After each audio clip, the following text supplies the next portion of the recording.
Recent discoveries by modern archaeologists and engineers have sparked a dramatic rethinking of one of the most ancient and iconic stories ever told, the story of Noah's Ark. For generations, it lived mainly in the realm of religious belief and symbolic tradition. But now, scientific investigation has begun to peel back the layers of legend, and what it's revealing is truly extraordinary.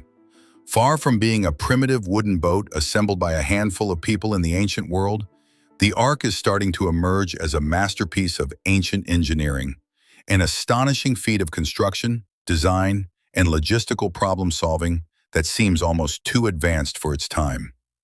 These revelations don't just surprise us, they demand that we reconsider what ancient civilizations were truly capable of. The original biblical blueprint comes from Genesis, where the dimensions of the Ark are laid out with precise numbers: 300 cubits in length, 50 cubits in width, and 30 cubits in height. When translated into today's metric system, this amounts to roughly 135 meters long, 22.5 meters wide, and 13.5 meters tall. Essentially the length of a full-size football field and the height of a four-story building. That's a massive vessel by any ancient standard. While modern cruise liners dwarf it in scale, the genius of the Ark's design isn't in its size alone, it's in its shape.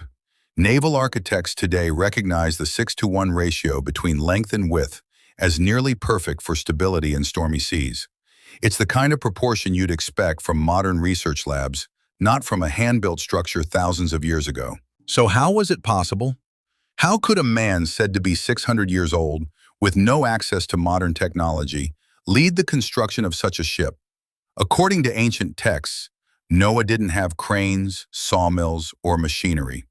He had only simple tools, raw materials, and the help of his 3 sons and their wives. And yet the Ark took shape over 120 years of steady, grueling labor. What makes this even more fascinating is the mention of gopher wood, a term found nowhere else in ancient writings. Scholars have debated its meaning for centuries. Some suggest it was cypress, prized for its resistance to rot. Others argue it could have been a now extinct tree uniquely suited to long-term water exposure. Whatever the truth, the builders clearly understood which types of wood would survive prolonged immersion in water and harsh environmental conditions. There's another element that adds to the mystery. The Ark was constructed inland, nowhere near a sea or ocean. From a modern shipbuilding perspective, this seems irrational. How would you launch a vessel that size without access to water? But through the lens of the narrative, the location wasn't about practicality. It was about faith. Noah wasn't building a ship to sail somewhere. He was building one to survive something that hadn't even happened yet.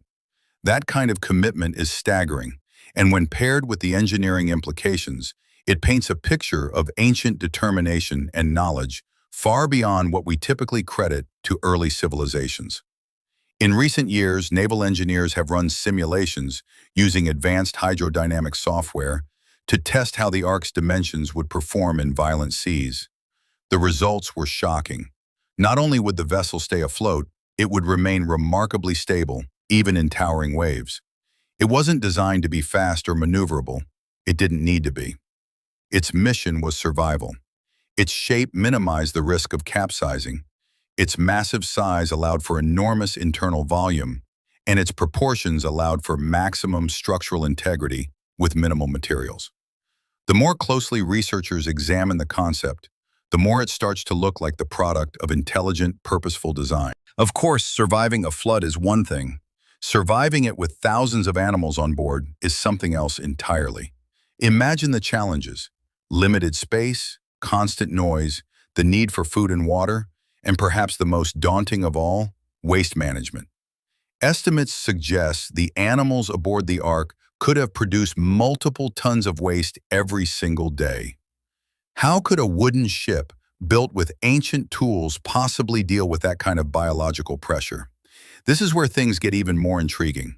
Some engineers believe the Ark may have used a kind of passive sanitation system, based entirely on gravity and clever design. Sloped floors might have guided liquid waste toward collection trenches.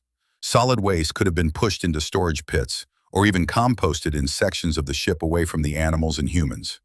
Certain designs may have included grates or slats in the flooring, allowing manure to drop into lower compartments, much like in modern barns. But waste wasn't the only concern. Water was critical. Without modern pumps, how could such a vessel circulate fresh drinking water for so many creatures? The answer may lie in the use of basic physics. By placing large storage tanks above ground level and using gravity-fed piping systems, it's possible that fresh water could be distributed throughout the ark without the need for any moving parts.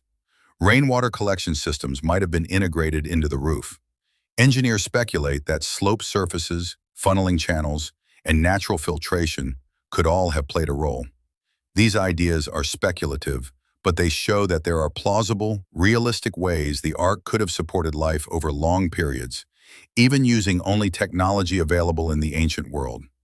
Internally, the ark likely had a framework of support beams that ran both horizontally and vertically.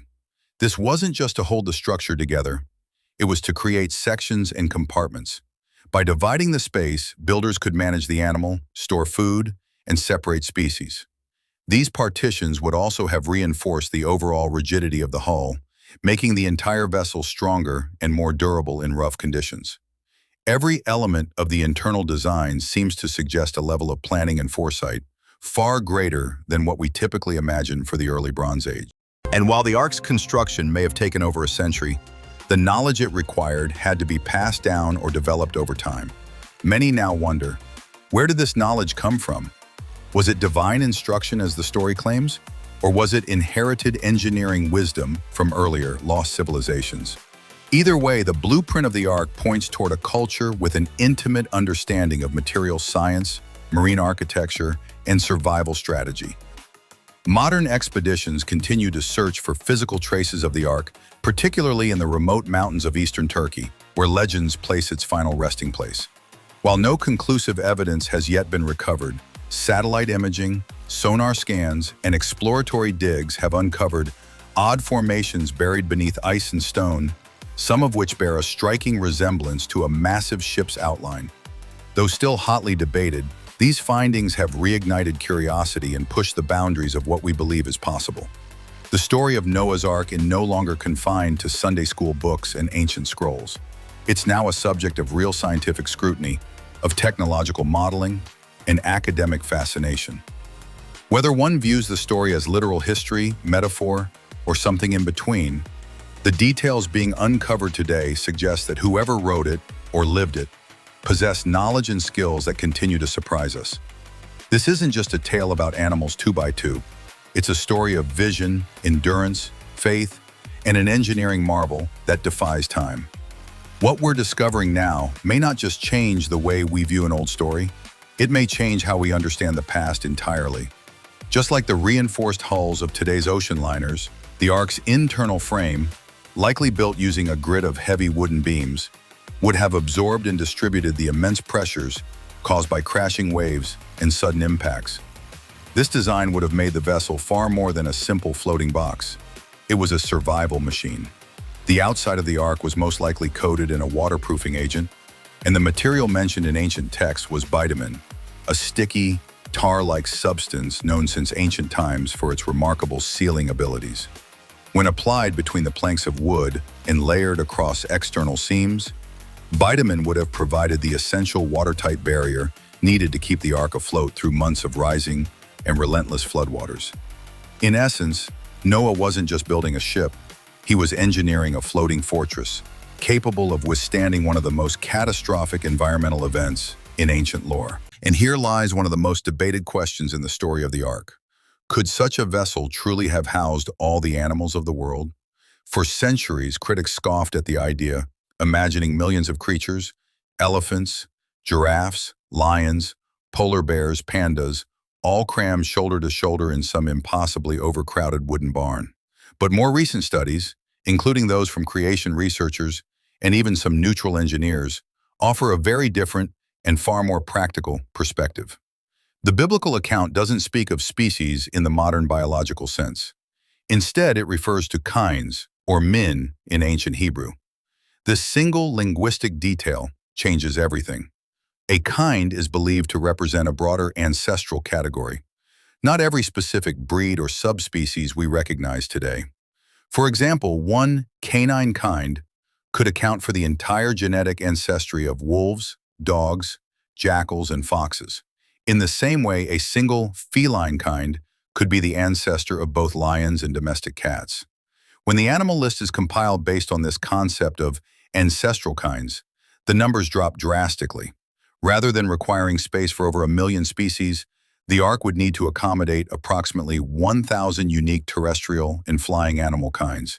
Given the biblical instruction to bring a male and female of each, this would amount to about 2,000 individuals. But there's a special exception. Certain animals were considered clean and had to be taken in groups of 7 pairs. With those included, the total rises to an estimated 6,800 animals. That number, while still considerable, is vastly more manageable, especially aboard a vessel of the Ark's massive volume. This reframing of the numbers doesn't just make the story more plausible.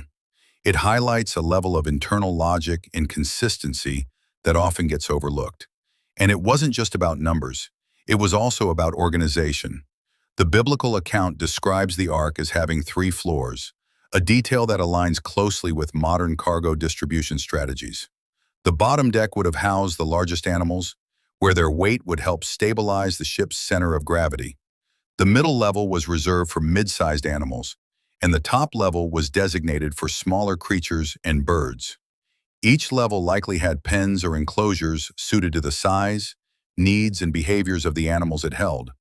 Herbivores and carnivores would have been separated to avoid conflict. Amphibians and reptiles may have been kept in more humid compartments. Birds might have been housed in lightweight structures along the top, where airflow and light were most accessible. The Ark, in essence, functioned as an ancient, floating biosphere, divided by categories, needs, and practical logistics.